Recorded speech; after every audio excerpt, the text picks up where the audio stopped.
सटतीला एकादशी व्रत कथा। नारद मुनि त्रिलोक भ्रमण करते हुए भगवान विष्णु के धाम बैकुंठ पहुँचे।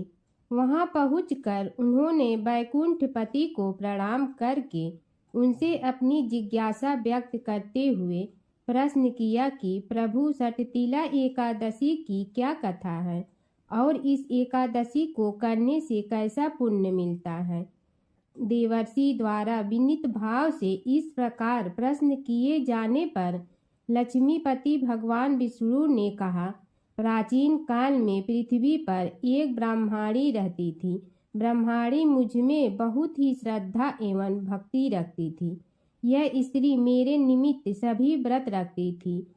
एक बार इसने 1 महीने तक व्रत रखकर मेरी आराधना की। व्रत के प्रभाव से स्त्री का शरीर तो शुद्ध तो हो गया, परंतु यह स्त्री कभी ब्राह्मण एवं देवताओं के निमित्त अन्न दान नहीं करती थी। अतः मैंने सोचा कि यह स्त्री वैकुंठ में रहकर भी अतृप्त रहेगी। अतः मैं स्वयं एक दिन भिक्षा लेने पहुंच गया। स्त्री से जब मैंने भिक्षा की याचना की, तब उसने एक मिट्टी का पिंड उठाकर मेरे हाथों पर रख दिया। मैं वह पिंड लेकर अपने धाम लौट आया। कुछ दिनों पश्चात वह स्त्री भी देह त्याग कर मेरे लोक में आ गई।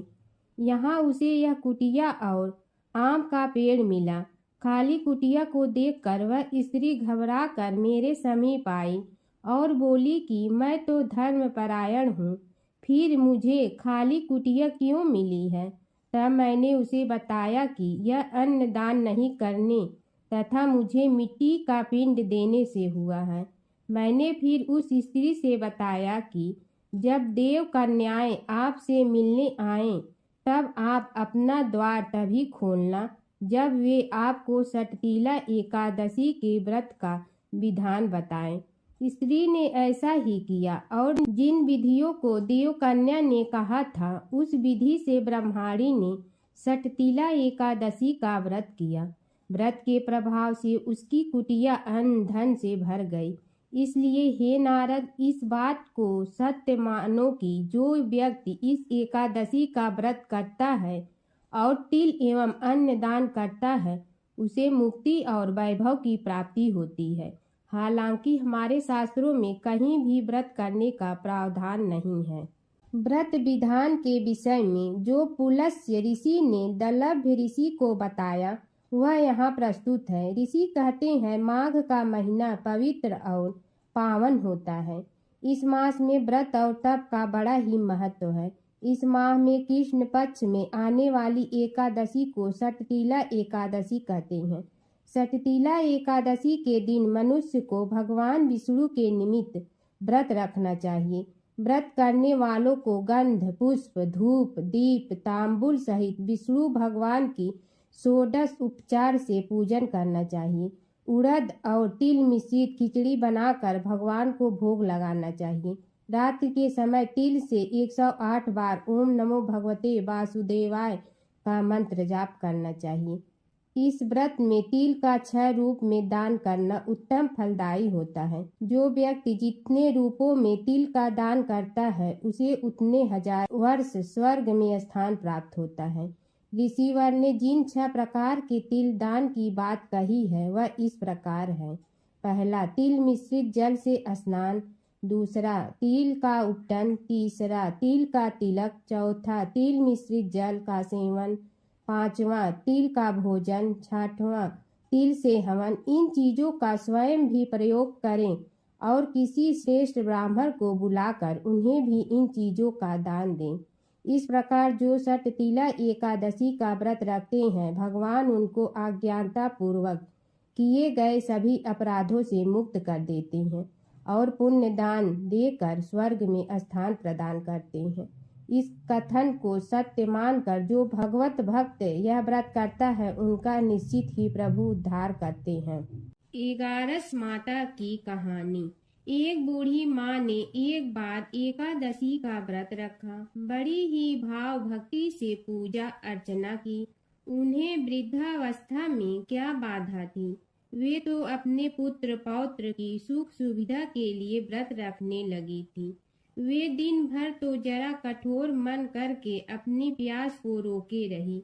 दिन में पूजा पाठ किया, कथा सुनी और पंडित जी को मिट्टी के पात्र में भर कर पानी और ऋतु फल दान में दिए, दोनों भर भर कर वितरण किया। उन्हें गर्मी के कारण बहुत बेचैनी हो रही थी।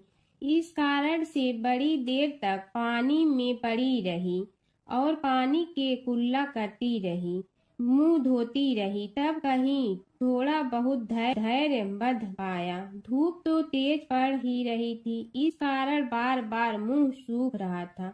बूढ़ी माँ बहुत बेचैन हो रही थी। एक बुढ़ापा और दूसरे ये भयंकर गर्मी। वृद्धावस्था की स्थिति को कुछ दूसरी ही प्रकार की होती है। जैसे तैसे रो धो के दिन कट पाया। अब पहाड़ सी रात सामने थी, उसको काटना बड़ा ही कठिन दिखाई दे रहा था।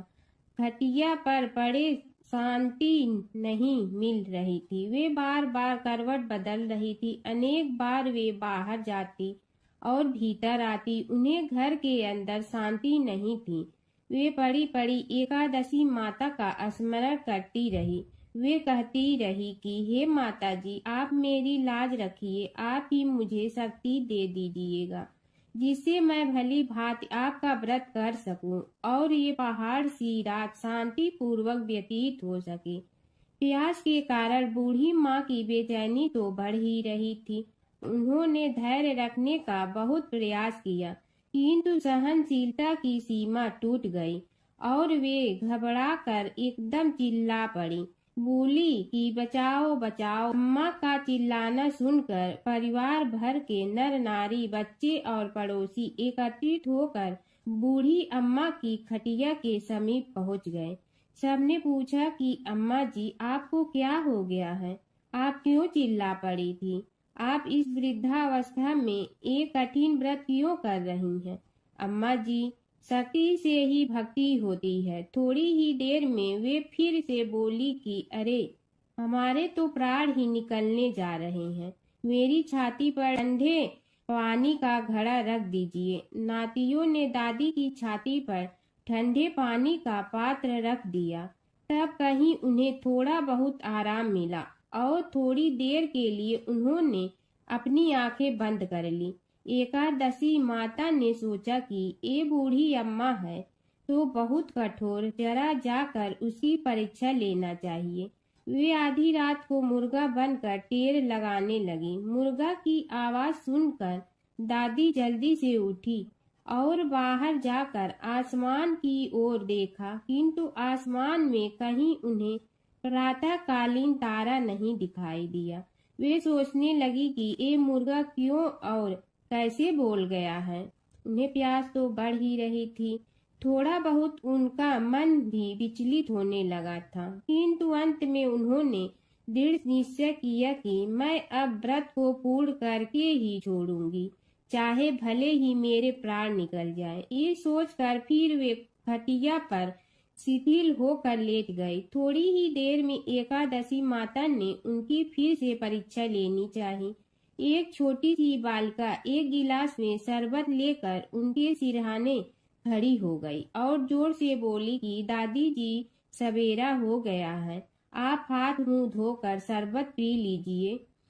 पहले तो शरबत का गिलास देखकर उनका मन ललचाने लगा, किंतु अचानक व्रत का स्मरण हो आया और उन्होंने सोचा कि मैं किसी भी प्रकार से अभी शरबत नहीं पी सकती हूँ, और वे शांति पूर्वक अपनी घटिया पर लेट गई। फिर थोड़ी ही देर में उन्हें ऐसा लगा कि जैसे किसी ने उन्हें पानी के कुएं में पटक दिया हो। वे बड़ी देर तक उस कुएं में हाथ पांव चलाती रही, किंतु उन्होंने अपने मुंह में पानी की एक बूंद भी नहीं जाने दी और वे दृढ़ता पूर्वक अपना व्रत पालती रही। थोड़ी ही देर में न जाने कहां से सामने आग जलने लगी, जिससे भारी गर्मी पड़ने लगी। प्यास के कारण प्राण निकलने लगे, किंतु बूढ़ी अम्मा का कुछ भी नहीं बिगड़ पाया। वे जहां की तहां मुस्कुराती हुई बैठी रही। थोड़ी ही देर में बाहर प्रकाश दिखाई देने लगा। ऐसा लगा कि जैसे सवेरा हो गया हो। बूढ़ी अम्मा ने जब बाहर निकल कर देखा तो समझ गई कि अभी सवेरा होने में 3-4 घंटे की देरी है। यह जानकर वे शांति पूर्वक इधर उधर घूमने फिरने लगी। एकादशी माता ये बात अच्छी तरह से समझ गई कि ये बूढ़ी अम्मा किसी भी प्रकार से अपने व्रत से नहीं टल सकती है। वे उनके सत्य व्रत को अच्छी तरह से समझ गई। सवेरा होते ही बूढ़ी माँ ने स्नान किया, भगवान का पूजन पाठ किया, एकादशी माता की कथा सुनी, ब्राह्मणों को दक्षिणा देकर भोजन कराया। तब कहीं उन्होंने जल ग्रहण किया। कन्याओं को भोजन कराने के बाद अम्मा ने भोजन किया। उस श्रेष्ठ व्रत के प्रताप से बूढ़ी अम्मा की आयु में वृद्धि हो गई। उनका घर परिवार हरा भरा हो गया। घर में अब उनके कोई अभाव नहीं रहता। वे हर तरह के सुख साधनों से संपन्न हो गई। नाती नतिनों से उनका घर भर गया और वे उसी दिन से 12 महीने की एकादशी का व्रत करने लगी। एकादशी माता के व्रत के प्रताप से इस संसार में हर प्रकार के सुख भोग कर अंत में वैकुंठ धाम को चली गई। ऐसा है तुरंत फल देने वाला एकादशी माता का व्रत। व्रत कथा के साथ पढ़ी और सुनी जाने वाली लपसी तपसी की यह कहानी। एक लपसी था, एक तपसी था। तपसी हमेशा भगवान की तपस्या में लीन रहता था। लपसी रोजाना 1.25 सेर की लपसी बनाकर भगवान का भोग लगाकर जीम लेता था। एक दिन दोनों लड़ने लगे। तपसी बोला, मैं रोज भगवान की तपस्या करता हूँ, इसलिए मैं बड़ा हूँ। लपसी बोला, मैं रोज भगवान को 1.25 सेर लपसी का भोग लगाता हूँ, इसलिए मैं बड़ा हूँ। नारद जी वहाँ से गुजर रहे थे। दोनों को लड़ता देखकर उनसे पूछा कि तुम क्यों लड़ रहे हो। तपसी ने खुद के बड़ा होने का कारण बताया और लपसी ने अपना कारण बताया। नारद जी बोले, तुम्हारा फैसला मैं करूँगा। दूसरे दिन लपसी और तपसी नहाकर अपनी रोज की भक्ति करने आए तो नारद जी ने छुपकर 1.25 करोड़ की एक अंगूठी उन दोनों के आगे रख दी। तपसी की नज़र उस अंगूठी पर पड़ी जो उसने चुपचाप अंगूठी उठाकर अपने नीचे दबा ली। तब लपसी की नज़र अंगूठी पर पड़ी, लेकिन उसने ध्यान नहीं दिया। भगवान को भोग लगाकर लपसी खाना खाने लगा। नारद जी सामने आए तो दोनों ने पूछा कि कौन बड़ा, तो नारद जी ने तपसी से खड़ा होने को कहा। वो खड़ा हुआ तो उसने नीचे दबी अंगूठी दिखाई पड़ी। नारद जी ने लपसी से कहा, तपस्या करने के बाद भी तुम्हारी चोरी करने की आदत नहीं गई, इसलिए लपसी बड़ा है और तुम्हें तुम्हारी तपस्या का कोई फल भी नहीं मिलेगा। तपसी शर्मिंदा होकर माफ़ी मांगने लगा। उसने नारद जी से पूछा, मुझे मेरी तपस्या का फल कैसे मिलेगा। नारद जी ने कहा, यदि कोई गाय और कुत्ते की रोटी नहीं बनाएगा तो फल तुम्हें मिलेगा। यदि कोई ब्राह्मण को भोजन करवा कर दक्षिणा नहीं देगा तो फल तुम्हें मिलेगा। यदि कोई साड़ी के साथ ब्लाउज नहीं देगा तो फल तुझे मिलेगा। यदि कोई दिए से दिया जलाएगा तो फल तुम्हें मिलेगा। यदि कोई सारी कहानी सुने लेकिन तुम्हारी कहानी नहीं सुने तो फल तुझे मिलेगा। उसी दिन से हर व्रत कथा कहानी के साथ लपसी तपसी की कहानी भी सुनी और कही जाती है। ओम जय जगदीश हरे, स्वामी जय जगदीश हरे। भक्त जनों के संकट क्षण में दूर करे। ओम जय जगदीश हरे। जो ध्यावे फल पावे, दुख बिन दे मन का। सुख संपत्ति घर आवे, कष्ट मिटे तन का। ओम जय जगदीश हरे। मात पिता तुम मेरे, शरण कहूँ किसकी। तुम विनय और न दूजा, आस करूँ जिसकी। ओम जय जगदीश हरे। तुम पूर्ण परमात्मा, तुम अंतर्यामी। पार ब्रह्म परमेश्वर, तुम सबके स्वामी। ओम जय जगदीश हरे। तुम बिंदा के सागर, तुम पालन करता। मैं मूर्ख कल काम, कृपा करो भरता। ओम जय जगदीश हरे। तुम हो ये कय गोचर सबके प्राणपति, किस विधि मिलूं दया में तुमको मैं कुमति। ओम जय जगदीश हरे। दीन बंधु दुख हरता तुम रक्षक मेरे, अपने हाथ उठाओ द्वार पड़ा तेरे।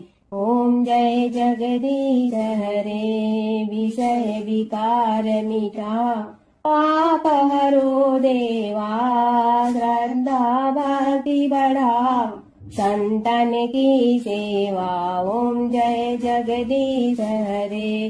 तन मन धन सब तेरा, स्वामी सब कुछ है तेरा। तेरा तुझको अर्पण क्या लागे मेरा। ओम जय जगदीश हरे। जय जगदीश हरे। स्वामी जय जगदीश हरे। भक्त जनों के संकट क्षण में दूर करे। ओम जय जगदीश हरे। स्वामी जय जगदीश हरे।